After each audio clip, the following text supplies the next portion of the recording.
Hello दोस्तों, welcome to exam with me. मैं विजय शर्मा आपके अपने YouTube channel exam with me में आपका हार्दिक स्वागत और अभिनंदन करता हूं। तो कैसे हैं आप सब? आई होप बेटर ही होंगे। हम आप लोगों के साथ यहां पर एसएससी जीडी के प्रैक्टिस सेट सॉल्व करने वाले हैं। इस पे मैथ से किस पैटर्न में किस बेस पर आपसे क्वेश्चन करेगा, इन सभी चीज़ों को आज हम यहाँ पर डिस्कस करने वाले हैं। आज का सेशन आपके लिए बहुत ही ज़्यादा इंपॉर्टेंट रहने वाला है, ठीक है। तो एसएससी जीडी में आपके किस पैटर्न पे किस तरह से क्वेश्चन पूछेगा, इसी पर रिलेटेड हम यहाँ पर चर्चा करने वाले हैं। तो हमारे साथ बने रहिए और हमारे इस सेशन को शेयर कर दीजिए, जिससे हमारे जो भाई बहन अभी नहीं जुड़े हैं वो भी हमारे साथ जुड़ जाएंगे और इस सेशन का लाभ लेंगे। चलिए बिना किसी देरी के हम लोग अपना सेशन स्टार्ट करते हैं। यह रहा आपकी स्क्रीन पर पहला क्वेश्चन। यहाँ पर लिखा हुआ है एक मिश्र धातु है जिसपे एल्युमिनियम और टिन का रेशियो आपको 4:5 पर दे रखा है। फिर कह रहा है कि दूसरे मिश्र धातु में समान तत्वों में 4:7 में है। यदि दो मिश्र धातुओं की बराबर मात्रा मिश्रित कर एक नई मिश्र धातु, यहां पर आपको कह दिया कि एक नई मिश्र धातु बनानी है, जबकि क्या करना है यहाँ पर दोनों को मिक्स करने के बाद तो मिश्र धातु में उन दोनों तत्वों का अनुपात पूछा गया। लास्ट में भी आपको रेशियो ही पूछा गया, रेशियो दिया था। जब भी आपको रेशियो देगा और रेशियो पूछेगा उस क्वांटिटी में क्या करना है, किस तरह से करना है, आइए हम लोग यहाँ पर देखेंगे, ठीक है। बड़े ही ध्यान से मेरे साथ देखिएगा। पहली बात तो मैं थोड़ा सा ऐसे बेसिक टाइप से बताऊंगा। जैसे यहाँ पर दो धातुएं मैंने ले रखी हैं, मिश्र धातु ही है।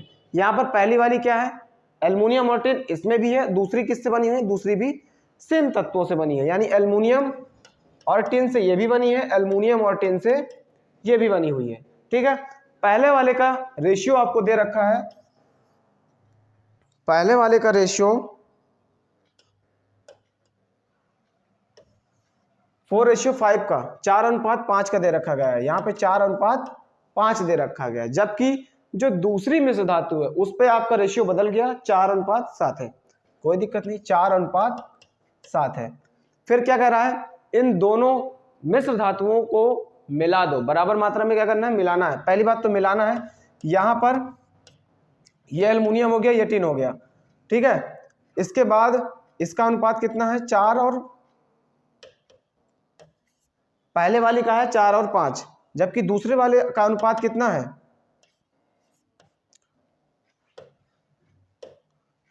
4:7 है, ठीक है। जब भी दो रेशियो दिए हो और उनको कंप्लीटली मिलाना हो, तो मिलाने के बाद जब आपसे मिश्रित करने को कहे और फिर उसका अनुपात पूछे, उस कंडीशन पे आपको क्या करना है, यहाँ पर ध्यान से देखिएगा। सबसे पहला इन दोनों को जोड़ो, कितना हो रहा है, 9। इस दोनों को जोड़ो, अनुपात का जोड़ रहे हैं, कितना होता है, यहाँ पर 7 4 11 हो गया। यहाँ पर जोड़ा तो 9 आया, ऐसे जोड़ा तो 11 आया। देख पा रहे होंगे यहाँ की क्वांटिटी 9 आ रही, 9 यूनिट, यहाँ की है 11 यूनिट। चूंकि क्वेश्चन कह रहा था कि बराबर मात्रा है, क्या कह रहा था, बराबर मात्रा। अच्छा, इसको बराबर करने के लिए क्या करना पड़ेगा, अगर क्या करेंगे, यहाँ पर 11 का करा दे, यहाँ पर 9 का करा दे, तब तो बराबर हो पाएगा। और बराबर करने के साथ साथ हमें मिक्स भी करना है, ठीक। तो पहला काम क्या करेंगे, इस पे 11 का गुणा कराएंगे, तो 11 चौक 44। एल्युमिनियम की तरफ ही कर रहे हैं, ध्यान दीजिएगा। 11 चौक 44 हो गया, ठीक। इसके बाद इस पे 11 का कराया तो कितना आया, 11 5 55, ठीक। यहां पर 9 का 4 से कराऊंगा तो कितना आएगा,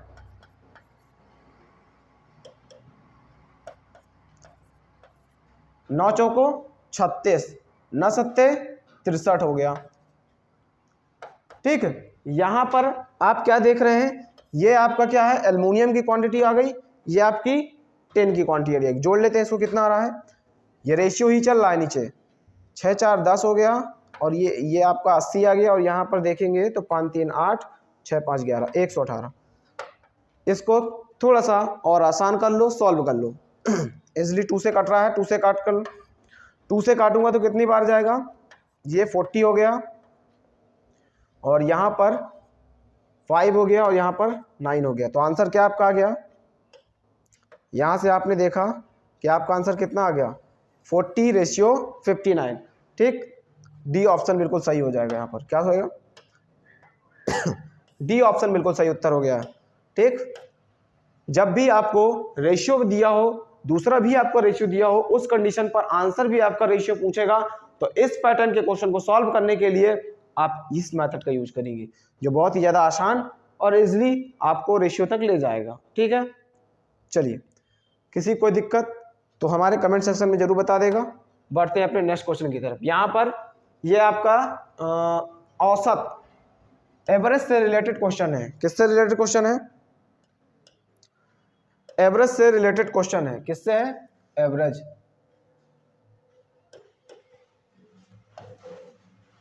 चलिए, क्या कह रहा है? 4 बैगों में से 3 बैग का औसत भार 18 किलोग्राम है, जबकि पहले 3 का औसत भार 19 किलोग्राम है। यदि 3 अंतिम बैग, जो लास्ट के 3 बैग हैं, उनका वजन 22 किलोग्राम है, तो पहले बैग का भार कितना होगा?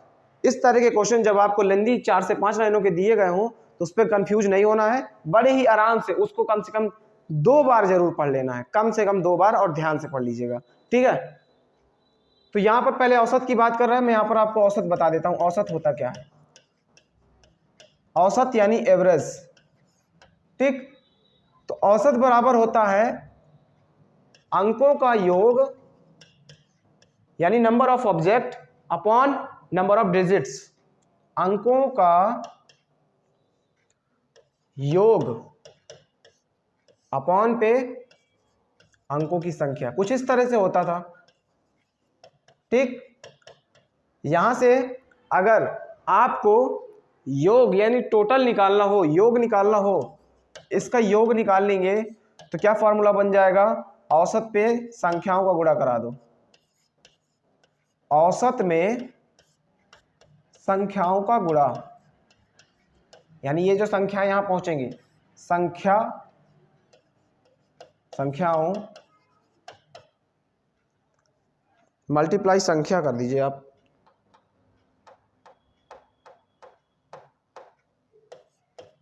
ऐसे आप सही हो जाएगा। योग बराबर हो गया औसत गुणे संख्याएं। ठीक है, तो इसी बेस पर हम यहां पर करने वाले हैं।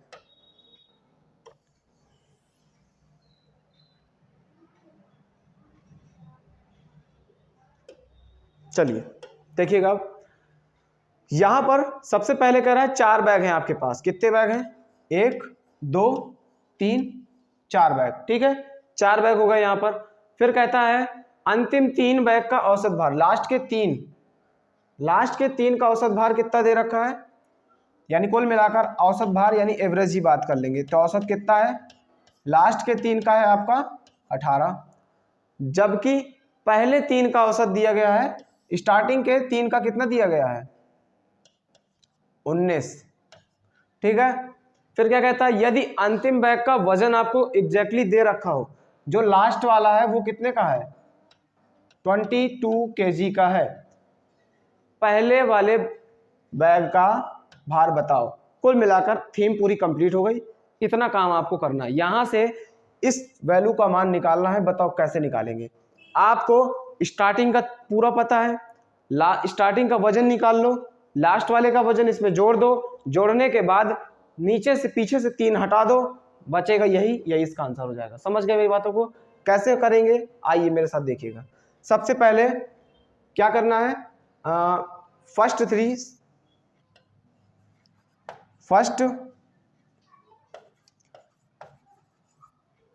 3 बैग्स वेट,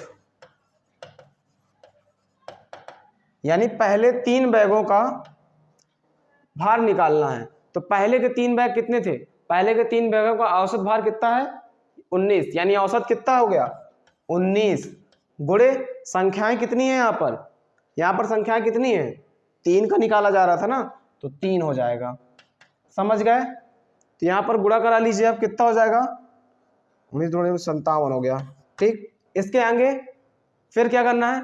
लास्ट के, ये हो गया फर्स्ट, फिर क्या करोगे? लास्ट 3 बैग का निकाल लो।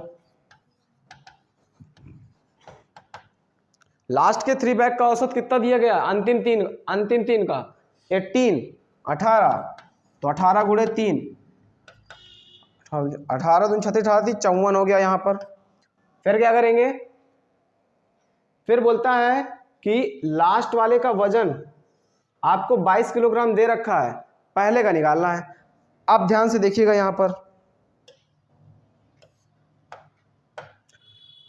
यहाँ पर सबसे पहले हम चारों का वजन जोड़ देंगे। पहले 3 का वजन कितना है? पहले 3 का वजन है 57 किलो प्लस 22, तो 57 यहाँ से आ जाएगा।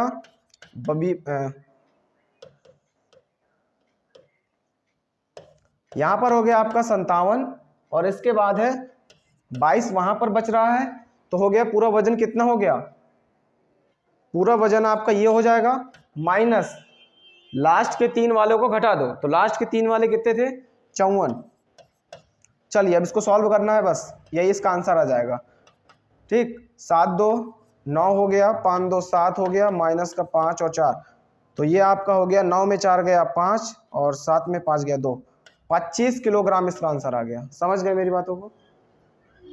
पहले मैंने क्या किया, शुरुआत के तीनों का वजन निकाल लिया, लास्ट के तीनों का वजन निकाल लिया, यहाँ पर देखिए। ठीक, इस फार्मूले का यूज करते हुए फिर इसके बाद क्या करूंगा, यहाँ पर ध्यान से समझने वाली बात है कि पूरे का मैंने वजन जोड़ लिया, 3 ये प्लस 22 जोड़ लिया। जोड़ने के बाद उसमें से पीछे के तीनों को हटा दो, तो पीछे के तीनों को कितना आया था? 54, माइनस कर दिया, सॉल्व कर दिया, 25 kg आंसर। ठीक, यहाँ पर 25 किलोग्राम बिल्कुल सही उत्तर हो जाएगा। ठीक है, चलिए बढ़ते हैं नेक्स्ट क्वेश्चन की तरफ। ये बहुत अच्छा क्वेश्चन है, यहाँ पर देखिएगा, 18 लड़के एक कार्य को 24 दिनों में कंप्लीट करते हैं। यानी आपको लड़के दे दिए गए हैं और दिन दे दिया गया है कि एक काम है। ठीक है, जैसे आप लोग अपने घरों में, मतलब आप लोग एक कमरा मान लो बनवा रहे हैं, तो उसको बनवाने वक्त क्या करते हैं, कुछ मजदूर बुलाते हैं और उनको एक ठेके में दे देते हैं कि इतने दिन पर हमें ये कंप्लीट चाहिए। ठीक है, तो वो कितना काम करेंगे, वो लड़के कितनी देर करेंगे, वो हमसे मैटर नहीं है, हमें सिर्फ हमारे दिनों से मतलब होता है उस कंडीशन पर। ठीक है, यहां पर यही चीज कही गई है, यहां पर लड़के हैं और दिन है। ठीक, 6 लड़के क्या कर रहा है कि 12 दिन काम करने के बाद, ध्यान से यहां पर एक चीज लिखी हुई है कि 12 दिनों तक तो काम बिल्कुल उसी तरह से होगा जैसे हम लोगों ने सोचा था। इसके बाद 12 दिन के बाद लड़के छोड़कर भग जाते हैं, कुछ पता नहीं कितने। अगर छोड़कर भग गए, फिर कहता है शेष काम जो बचेगा, शेष काम जो भी बचेगा उसको पूरा होने में कितना दिन। अब अगर आदमी कम हो जाएंगे तो उस काम को करने में थोड़ा सा ज़्यादा टाइम लगा देंगे, तो इसका मतलब हो गया कि हमें ये बताना है कि जो बचा हुआ काम है वो कितने दिनों में पूरा होगा। सिर्फ इस पे इतनी कहानी थी। ठीक है, तो 18 लड़के हैं। सबसे पहले जब भी मजदूर वाला क्वेश्चन आएगा कि मजदूर इतने दिनों में काम कंप्लीट कर सकते हैं, तो उस कंडीशन पर MDH वाला फॉर्मूला, MDH मसाला जानते होंगे आप लोग, MDH मसाला, समझ रहे हैं ना बात को? तो यहाँ पर MDH मसाले की तरफ नहीं जाना, हमको सिर्फ उसका थीम याद करना है। M यहाँ पर क्या है? मैन। D यहाँ पर क्या है? दिनों की संख्या। H क्या है? घंटे। क्वेश्चन पे तो हमारे घंटे दिए ही नहीं गए थे ना, घंटों की बात तो कर ही नहीं रहा था, सिर्फ हमें किसकी बात कर रहा था? मैन और उसके डेज की बात। तो हम लोग H को हटा देंगे यहाँ से, H वाला काम खत्म। इतनी चीज आई समझ में? ये हो गया हमारा फार्मूला, कुछ इस तरह से दिखाई दे रहा होगा। ठीक है, इसी से रिलेटेड क्वेश्चन को अब हम लोग सॉल्व करने की कोशिश करेंगे। जिसको आ रहा हो तो वो हमारे साथ, जिसको आ रहा हो तो वो क्वेश्चन को सॉल्व करने की कोशिश करे और फटाफट इसका आंसर हमारे आंसर शीट में टाइप करें। इसके बाद जिसका नहीं आ रहा है वो हमारे साथ देखेंगे, ठीक है, कि इसको कैसे करना है। चलिए, यहां पर लिखा हुआ है कि 18 लड़के 24 दिनों तक काम कर रहे हैं। अच्छा, 18 लड़के की संख्या कितनी है? 18। दिन कितने हैं? 24 इज इक्वल टू, इधर आओ, यहां पर कह रहा है 12 दिनों के बाद छोड़ते हैं, तो इसका मतलब है कि 12 दिनों तक तो काम वही लोग करेंगे। तो 18 लड़के थे, 12 दिनों तक काम किया, प्लस अब जो बचा हुआ है उस पे लड़कों की संख्या नहीं पता। ठीक है, लड़कों की संख्या नहीं पता कितनी है, कितने लोग बचे हैं जो वो काम को कंप्लीट करेंगे। ठीक है, तो यहाँ पर दिनों की संख्या तो आपको दे रखी है, कितनी दे रखी है? जैसे 12 दिन कंप्लीट हो चुके, तो आगे कौन कितने, पूरे 24 दिन में तो कंप्लीट करना ही करना था उन्हें, तो बचेंगे कितने, यहाँ पर ये सोचने वाली बात है। जैसे कोई भी काम मैंने 24 दिन में कह दिया आपको, ठीक, तो 12 दिन तो यहाँ पर वो कर ले गए, बचे कितने? तो सीधी सी बात है 12 ही बचे। यहाँ पर 12 दिन यहाँ पर काम होगा, लेकिन लड़के या आदमी कर कितना रहे हैं, कितने लोग हैं, ये नहीं पता, यही हमें यहाँ पर फाइंड करना है। समझ पा रहे हैं मेरी बातों को? चलिए, कुल मिलाकर बस इतनी सी थीम थी इसकी। अब इसे कैलकुलेट करके यहाँ पर लड़कों की संख्या निकाल लेंगे, यह इसका आंसर होगा। आइए देखते हैं कैसे। इसको इधर बुला लो, इज इक्वल टू M2 12। यहाँ पर आप M2 की जगह x वगैरह भी ले सकते थे, बट कोई मतलब नहीं, मैंने इसीलिए इसको M2 ही रख लिया। ठीक है, यहाँ पर आप देख पा रहे होंगे इजली, या तो आप एक काम कर सकते हैं, इसका मल्टीप्लाई करिए, इसका करिए, फिर घटाइए। मैं यहाँ पर थोड़ा सा आसान तरीका यूज करने वाला हूँ। दोनों में 18 कॉमन है, तो मैं 18 को क्या ले लूँगा, बाहर कर लूँगा। यहाँ पर बचा 24 माइनस 12। फिर इसके बाद क्या करेंगे, ये तो एज इट इज हो जाएगा। अगले स्टेप पर क्या है, इसको घटा देते हैं। चलिए घटा देते हैं। यहाँ पर 18 और इसको घटाया तो आया 12 बराबर M2 गुणे 12। 12 से 12 कट जाएगा। M2 इक्वल टू कितना आ गया, M2 इक्वल टू 18। मतलब 18 लोग अब जो बचा हुआ काम है वो पूरा कर लेंगे। ठीक है, समझ गए मेरी बातों को। यहाँ पर 18 इज द राइट आंसर। कुछ नहीं था, बस इतनी सी थीम थी इसकी खाली, बाकी तो कैलकुलेशन है, 1 मिनट की कैलकुलेशन है, आंसर आ जाएगा। चलिए बढ़ते हैं अपने नेक्स्ट क्वेश्चन की तरफ। यहाँ पर कह रहा है कि 42 किलोमीटर प्रति घंटे की रफ्तार से और 84 किलोमीटर प्रति घंटे की रफ्तार से समान दिशा में समान डायरेक्शन में दो ट्रेनें भाग रही हैं। एक ट्रेन ऐसे ये है, एक ट्रेन ये है। ठीक है, ऐसे करके समान डायरेक्शन में भाग रही हैं। ठीक, ये थोड़ा अजीब सी दिखाई दे रही है, तो इसमें अजीब देखना नहीं है, सिर्फ हमें थीम को समझना बस है। ठीक, एक ही डायरेक्शन में चल रही है, ये भी यहाँ को भाग रही है, ये भी यहाँ को भाग रही है। फिर क्या कहता है, दोनों ट्रेनों की लंबाइयाँ कुल मिलाकर कितनी दे रखी है। पहले वाले की जो लंबाई होगी वो कितनी है, 320। इसकी क्या है, 320 इसकी लंबाई है, और जबकि दूसरे वाले की कितनी दे रखी है, 380। तेज गति वाली ट्रेन, अब इसमें से एक तेज होगी, एक धीमी होगी। चलने वाली ट्रेन को पार करने में कितना समय लगेगा। कुल मिलाकर आपको ये कह रहा है कि जब ये दोनों एक साथ चल रही हैं, पास पहुंचा है, तो कितनी सेकंड या कितने टाइम पर ये एक दूसरे को पार कर लेंगी। क्योंकि यहाँ पर क्वेश्चन में आपको पूछ रहा है सेकंड में, ये सब आपके सेकंड है। ठीक है, 120 सेकंड, 90 सेकंड, 80 सेकंड या 60 सेकंड। देखा होगा कभी आपकी ट्रेन चल रही होती है एक ट्रैक पर, बगल से कोई एक ट्रेन आती है, वो फुर्र से आपसे सामने से निकल जाती है। ठीक है, तो जब वो हमारी ट्रेन के पास आई और आते ही पूरी ट्रेन को पार कर गई, तो कितनी देर यानी कितने सेकंड में पार कर गई, वही हमें यहाँ पर बताना हुआ है। मान लो आप इसमें बैठे, ये फुर्र से निकल जाएगी, तब उस कंडीशन पर कितना टाइम लगाया, यहां से यहां के बीच में कितना टाइम उसने लगाया, ये आपको बताना था। ठीक, चलिए अब इसको कैसे करेंगे।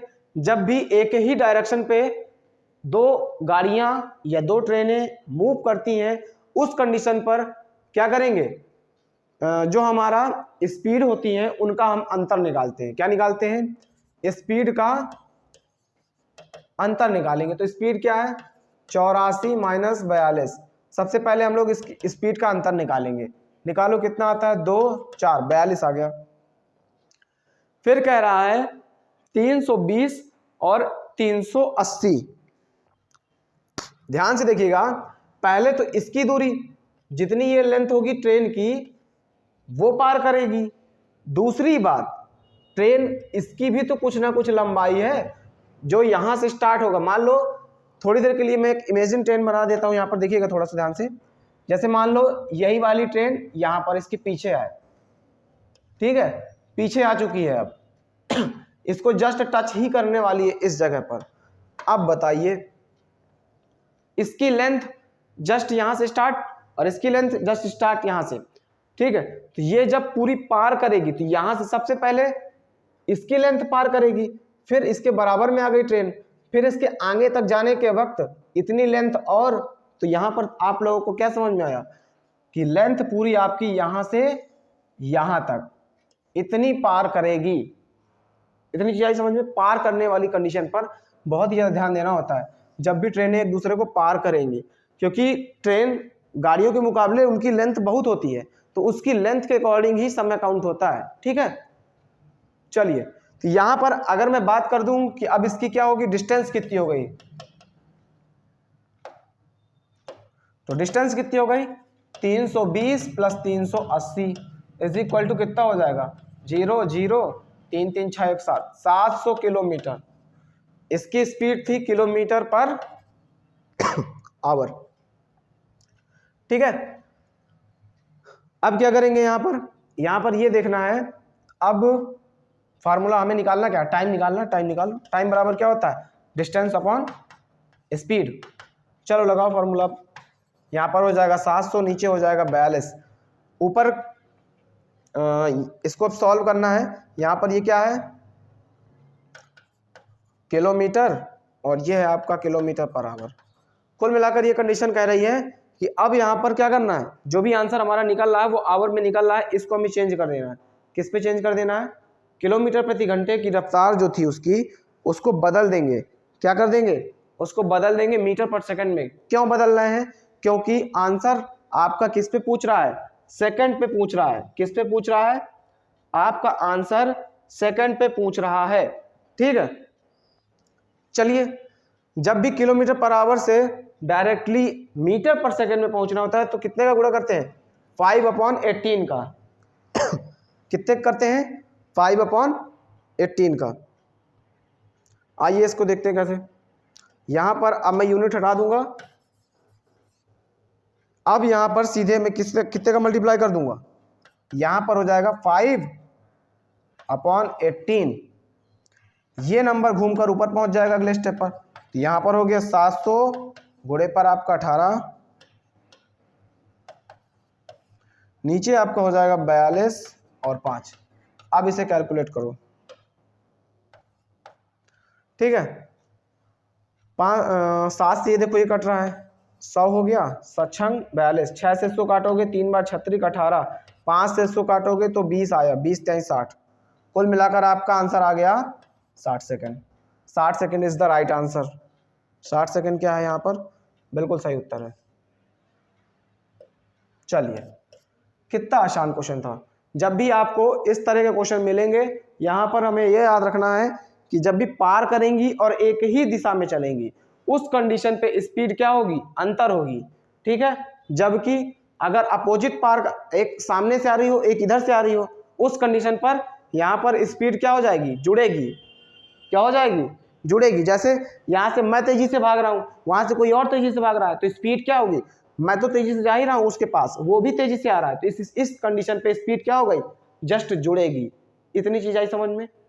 अगर यहीं पर आपको दिशा बदल देता कि एक वहां से जा रही है एक यहां से जा रही है, तो इस कंडीशन के लिए आप यहाँ पर स्पीड जोड़ देते, बाकी काम सेम। ठीक, चलिए नेक्स्ट क्वेश्चन। यहां पर कह रहा है एक वस्तु की कीमत 3% की कटौती कर दी जाए। ठीक है, जैसे अक्सर ही आपके साथ हो जाता है, आपको यहाँ पर चीनी वाले क्वेश्चन इस तरह के ज्यादा मिलेंगे। मान लो चीनी है, चीनी का दाम आपका मान लीजिए कि 3% ही मान लेते हैं, 3% घटा दिया गया। उस कंडीशन पर आपकी खपत में क्या अंतर पड़ेगा।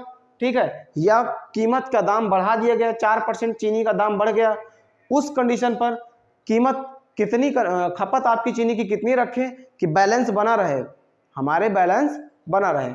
उस तरह के क्वेश्चन है ये। ठीक है, चलिए देखते कैसे। मान लो यहां पर क्या कह रहा है, एक वस्तु की कीमत, तो यानी वस्तु की कीमत कितनी है, वस्तु है आपकी मान लिया 100 रुपए की है। कितने की है, 100 रुपए की है। उस कंडीशन पर आपको 3% की कटौती कर देनी है। कटौती करनी है, 3% की कटौती बोल दो या डिस्काउंट बोल दो। 3% का डिस्काउंट दिया तो आया 97। 100 में से 3 माइनस कर दोगे तो 97 आ जाएगा। इसके बाद पुराने मूल्य पर नए मूल्य पर कितनी वृद्धि हुई। अच्छा, वृद्धि पूछ रहा है कि पुराने वाले मूल्य की नए वाले से कितनी वृद्धि हुई, तो वो 3 हुई, बट परसेंट पे पूछ रहा है तो 3 हुई। कितनी हुई, 100 माइनस 97। यहां पर आपको परसेंट पूछा गया, 100 माइनस 97 बटे 97 गुणे 100%। कोई भी चीज होती है तो 100% ही होती है। सॉल्व कर दो इसको, यहाँ आ जाएगा 3 और यहाँ से 100 तो 300 बटे 97। इजिली अब इसे भाग दे देना है, 97 से भाग देंगे 300 में, कितनी बार में जाता है, तो वो एक डिजिट इसकी छोड़ी, एक डिजिट इसकी छोड़ी, एक डिजिट इसकी छोड़ी, तो 3 बार गया। 3 7 21, 2 कैरी आया और 3 नम 27, 27 और 2 29 हो गया, घटाया तो 9 आया। डेसिमल लगाओ, एक जीरो बढ़ाओ, अभी भी भाग नहीं जा रहा, एक जीरो यहाँ लगाओ, एक जीरो यहाँ लगाओ, फिर से टेबल पढ़ो 9 बार, लगभग 3.09% यहाँ पर सही उत्तर हो जाएगा। ठीक है, चलिए ये आपका बिल्कुल सही उत्तर हो गया। यहाँ पर कुछ नहीं था, इस तरह के क्वेश्चन को इसी तरह से ध्यान देना होता है बस। ठीक है, बहुत ही आसान था, ये चीज़ें लिखी नहीं जाती, ये चीज़ें दिमाग में चलती हैं। जब आप लोगों की प्रैक्टिस कुछ ज़्यादा हो जाएगी, कई बार कर लेंगे इन क्वेश्चनों को, तो ये सब चीज़ें लिखने की जरूरत नहीं। सीधे आप यहाँ पर 100 - 97 भी नहीं लिखेंगे, सीधे इस लाइन को लिखेंगे, 3/97 × 100%, आंसर निकाल लो, खत्म काम। ठीक, चलिए बढ़ते हैं नेक्स्ट क्वेश्चन की तरफ। एक निश्चित राशि पर 3 वर्षों के लिए 8% की दर है पर साधारण ब्याज। पहले आपको साधारण ब्याज पूछा है, बाद में क्या कर रहा है, 16,000 रुपए की 2 वर्षों के लिए 10% ब्याज दर से चक्रवृद्धि ब्याज का आधा, यानी बाद में आपको चक्रवृद्धि ब्याज दे रहा है। तो ऐसी कंडीशन पे आपको सबसे पहले ये याद रखना है कि किस पर पूरी वैल्यू दे रखी है। पूरी वैल्यू आपकी चक्रवृद्धि पर दे रखी है। एक देखो आपका प्रिंसिपल अमाउंट भी दे रखा है और ईयर भी दे रखा है, इसके बाद यहाँ पर रेट भी दे रखा है। ठीक है, चलिए तो अब इसको करने का बहुत ही आसान तरीका है। सबसे पहला काम है आपको इस पे चक्रवृद्धि ब्याज निकालना। क्या निकालना है यहाँ पर आपको, चक्रवृद्धि ब्याज निकालना है। चक्रवृद्धि ब्याज निकालने के बाद फिर आप क्या करेंगे, इसको उससे इसका जो साधारण ब्याज है वो निकाल लेंगे। साधारण ब्याज निकालने के बाद फिर आप क्या करेंगे, यहाँ पर इसका अमाउंट निकालना है, वही हमें फाइंड करना है। यहाँ पर कुल मिलाकर के साधारण ब्याज का अमाउंट पूछा गया है। सबसे पहले चक्रवृद्धि ब्याज का फॉर्मूला क्या होता है, सभी लोगों को पता होगा। तो क्या होता है, P ब्रैकेट में 1 + R/100 की पावर n-1, यह आपका चक्रवृद्धि ब्याज का फार्मूला होता है। ठीक है, जबकि SI का फार्मूला यानी सिंपल इंटरेस्ट का फार्मूला जो होता है वो आपका, ये कंपाउंड इंटरेस्ट है, ये सिंपल इंटरेस्ट है। सिंपल इंटरेस्ट का होता है P/T/100। दोनों ही फार्मूलों का यूज होने वाला है इस पे। सबसे पहले आपको इसकी वैल्यू पूरी दे रखी थी, ये निकालो। यहाँ पर आपका 16,000 1 प्लस रेट कितना दे रखा है आपको, 10%।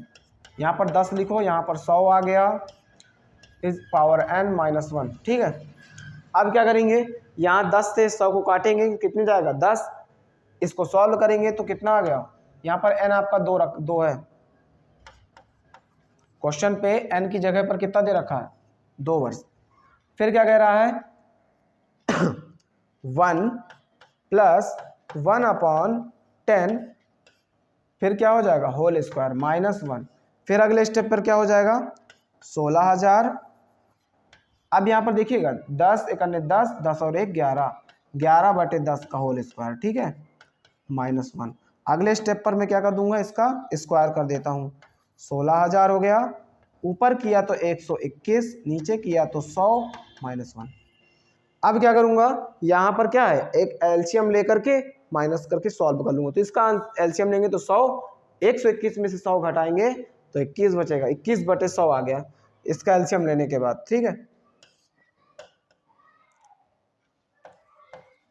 16,000, फिर यहाँ पर आ गया 21/100, 2 जीरो से 2 जीरो कट हो गए। 16 का गुणा करा लेते हैं, 16 × 16 1, फिर उसके बाद 16 दूनी 32, 33, 1 जीरो बचा हुआ है, 33 60 आ गया। CI आपका कितना आ गया, यहाँ से CI आपका कितना आ गया,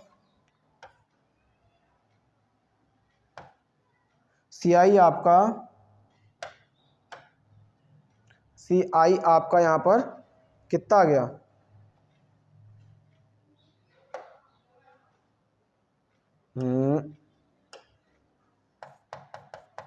33 60। फिर इसके बाद क्या कह रहा है, क्वेश्चन कह रहा है कि यहाँ पर ध्यान समझिएगा, साधारण ब्याज इतने रुपए पर 2 वर्षों के लिए 10% प्रति वर्ष की दर से चक्रवृद्धि ब्याज, ध्यान से देखिएगा, चक्रवृद्धि ब्याज का आधा। इस कंडीशन पर सिंपल इंटरेस्ट क्या है, चक्रवृद्धि का आधा। चक्रवृद्धि कितनी है? इतनी, इसका आधा। ये मैं नहीं कह रहा, क्वेश्चन कह रहा। अब इसे कट कर लो, कितनी आता है? 1 आया, फिर 2 एक अन्य 2, 1 बचा, 2 छंग 12, फिर इसके बाद है 2 अट्ठे 16, 0 16 80। अब क्या करेंगे? सिंपल इंटरेस्ट का फार्मूला यूज करेंगे यहाँ पर इजिली। क्या करेंगे? सिंपल इंटरेस्ट का फार्मूला क्या होता है? SI बराबर PRT, ऊपर लिखा हुआ है देख लीजिए, ठीक है, अपॉन पे 100 हो गया। आपका यहाँ पर कितना दे रखा है? ये SI आपका 1680 निकाल लिया आपने, P आपको फाइंड करना है, ठीक। सीधे मैं यहाँ से करूँगा, अब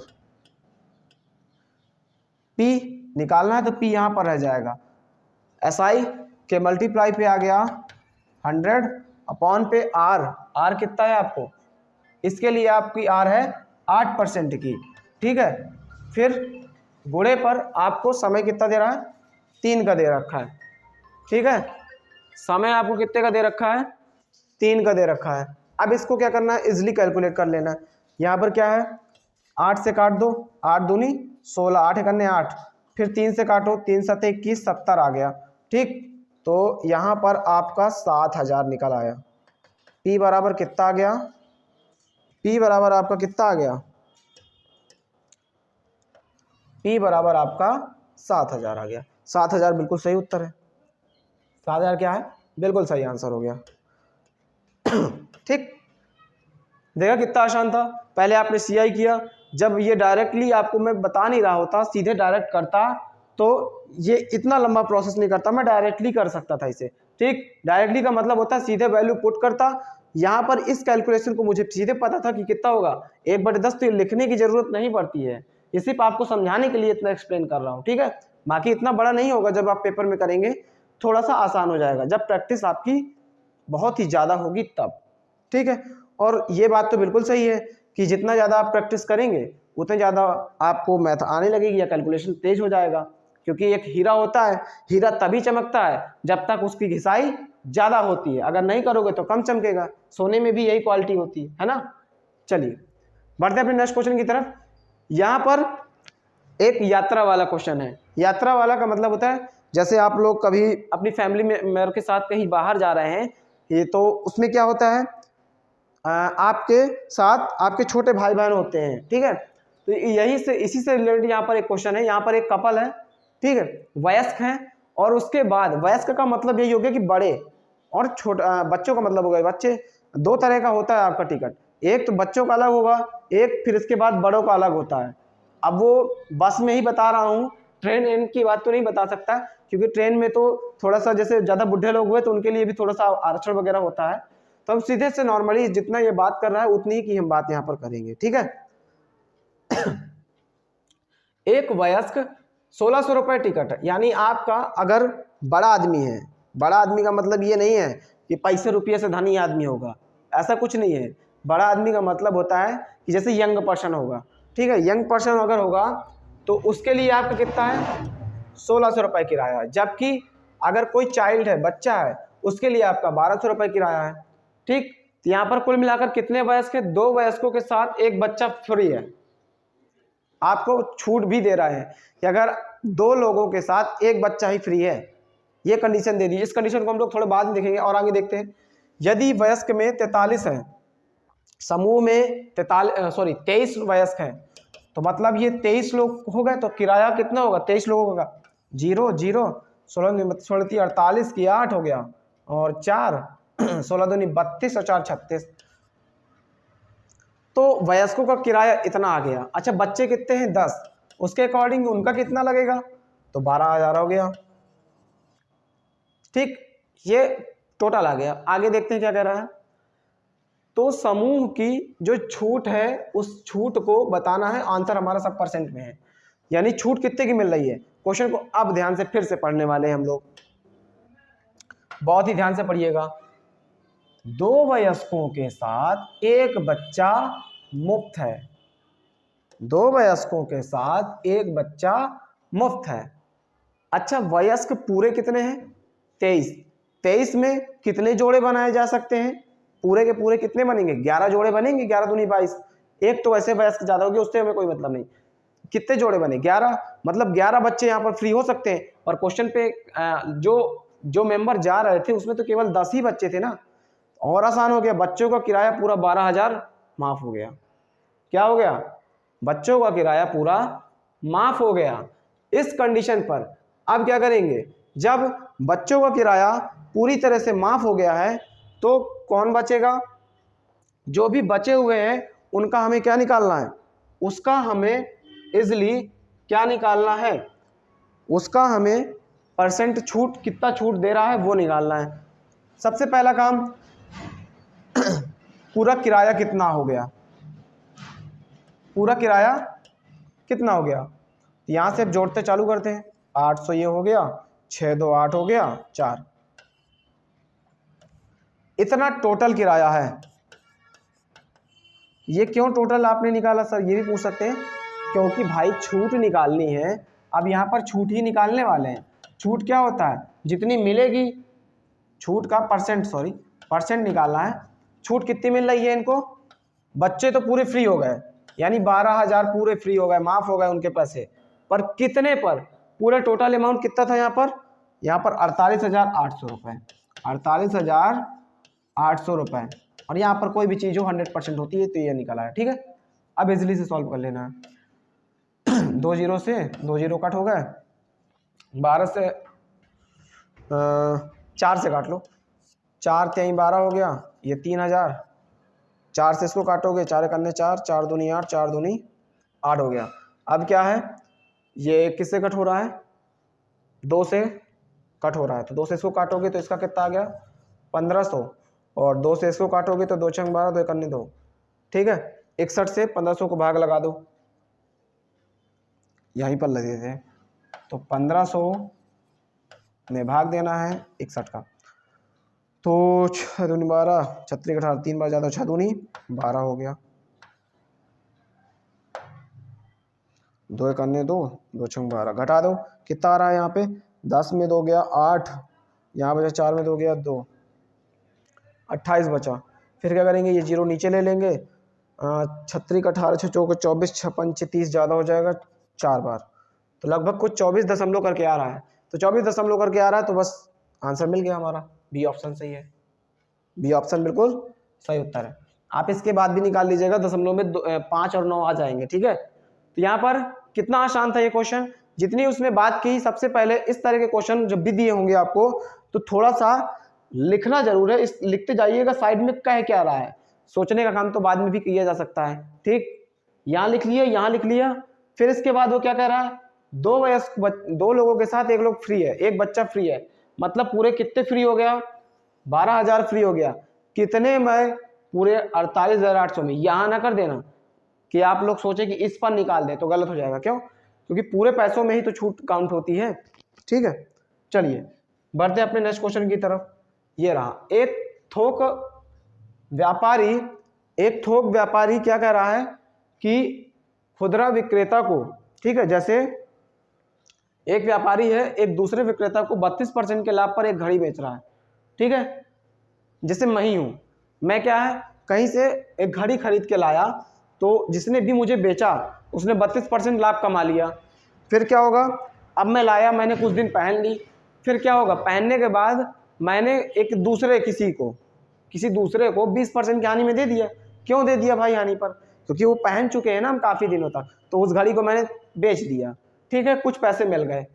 फिर इसके बाद क्या कह रहा है, यदि वो लास्ट वाला जो पर्सन है उसने जो मुझसे खरीदा है वो इतने रुपए का है, तो थोक विक्रेता जो स्टार्टिंग पे बेच रहा था उसने कितने रुपए में मुझको बेचा होगा। जब भी आपको इस तरह के क्वेश्चन दिए होते हैं तो उसे कैसे करना है, 1%, एक लोग दूसरे लोग को परसेंट पे देखना, पहले मुझे परसेंट में मिला, मैं दूसरे को परसेंट में दूंगा, आगे और किसी को परसेंट में देगा। तो जब पहले और लास्ट के बीच का रिलेशन पूछा जाएगा तो इस तरह के सभी क्वेश्चनों को इसी तरह से ही करना है।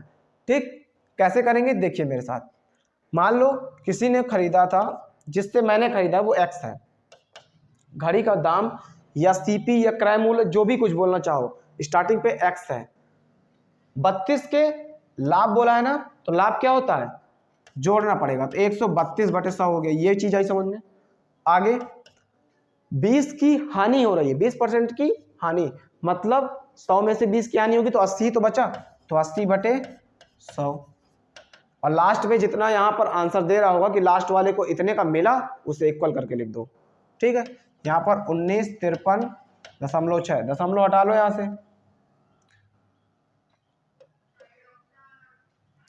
दशमलव 6। चलिए दशमलव हटाया यहाँ पर तो कितना आ गया, 1 0 नीचे आ गया। अब क्या करना है, इजली से कैलकुलेट कर लेना, बस हो गया। x बराबर निकालेंगे 1953.6, 0 से 0 काट दो नीचे वाला। अब क्या होगा, ऊपर पहुंच गया 1000, नीचे कितना आ गया 1000। क्यों कर रहे हो भाई, इसको इरेज कर लो, 2 0, 1 0 इसका भी काट लो ना, क्यों बार बार इस जीरो को ले जा रहे थे। 1 0 इसका, 1 0 इसका, 100 बचा। फिर ये क्या बचा, 132 गुणे में 8। अब काट करना है इसे, तो इजली क्या ये 8 से कट रहा है क्या, चलो 4 4 से काट लेते हैं, 4 से कट रहा है तो 4 दूनी 8, 4 से इसे काटो, 4 चौक 16, 3 बचा, 4 8 32, 3 बचा। फिर इसके बाद 8 बार गया 32, 1 बचा, 1 इसको मिल गया, 4 चौक 16। अब ये 4 से फिर इसको भी काट दो, 4 से इसको काटोगे तो कितना आएगा, 4 3 12, 4 3 12 हो गया।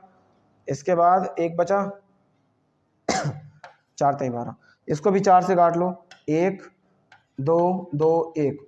अब ये क्या है, इस 2 से इस 100 को काटोगे तो कितना आ गया, 50 आ गया। कुल मिलाकर यहाँ ऊपर कितना बचा, 1 2 2 1, और आपका नीचे कितना बचा 33, यहाँ पर बचा है आपका 50। आप कैलकुलेट कर लीजिएगा। ठीक, इसको कैलकुलेट करना है, कितना आ रहा है, 3 से इसे काट लेते हैं, तो ये 11 बार, 11 से नहीं 11 के टेबल से ही कट कर लेते हैं इसको, तो ये कितना आ गया, 3 आ गया। इसको 11 से काटो जरा, तो 11 करने 11, 1 बचा, फिर 11 करने 11, फिर 1 बचा, 11 करने 11, 3 से इसको काटो, 3 तिहाई 9, 3 सत्ते 21, इसलिए अब इसका गुणा करा लो 0, फिर 5 सत्ते 35 का 5 आ गया, 3 कैरी हो गया, 5 3 15, 15 और 3 18, 1850 आ गया कुल मिलाकर। कहाँ है 1850, सी ऑप्शन पे है, बस मिल गया हमें 1850 क्या हो जाएगा, बिल्कुल सही उत्तर हो गया। ठीक है, तो देखा आप लोगों ने मेरे साथ कितने ही आसान और बेहतरीन तरह के क्वेश्चन मैंने आपके साथ शेयर किए हैं। तो आप लोगों को ये क्वेश्चन कैसे लगे हमारे कमेंट सेक्शन में ज़रूर बताएं। ठीक है, और इससे रिलेटेड कई सारे क्वेश्चन अपनी पुरानी जो बुक आपके पास प्रैक्टिस सेट होंगे उनसे ज़रूर सॉल्व करें, क्योंकि ज़्यादा से ज़्यादा प्रैक्टिस करने से बहुत ही ज़्यादा बेनिफिट मिलता है। ठीक है, तो मिलते हैं अपने नेक्स्ट सेशन पर नए नए क्वेश्चनों के साथ। Thank you class.